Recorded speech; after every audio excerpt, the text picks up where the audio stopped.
Welcome back to 10 Slide Info.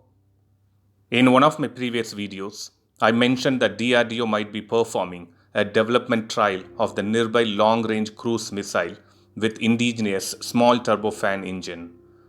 And as per the different sources, it looks like this is going to happen very soon. Yes, DRDO's development trial of Nirbhai cruise missile, which is fitted with an indigenous small turbofan engine developed by the Gas Turbine Research Establishment, will be tested soon in the coming days. The Gas Turbine Research Establishment is a lab under the Defense Research and Development Organization. And just to give a quick background on the turbofan engine, GTRE was developing a new thrust turbofan engine to power the Nirbhai cruise missile and future unmanned aerial vehicle.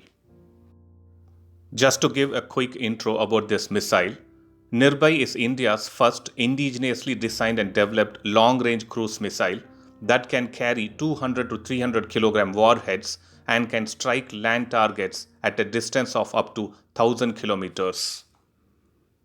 The missile has a length of 6 meters, width of 0.52 meters, a wingspan of 2.7 meters, and it weighs around 1500 kilogram.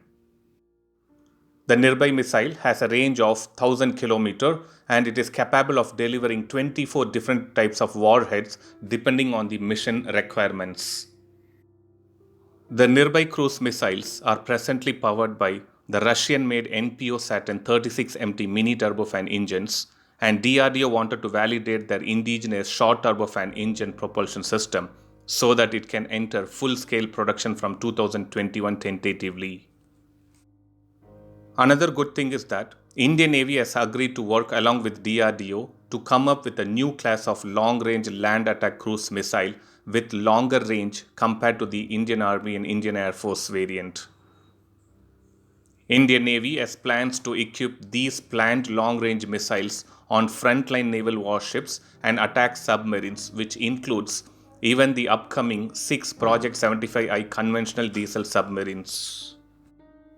Not only that, even Indian Air Force is planning to come up with a different variant which can be launched from their fighter aircrafts. So let's hope all these tests and development happens as planned and DRDO helps in boosting the combat power of India. Thanks for watching. Stay tuned to 10 Slide Info for more updates on defense and aviation. Thank you.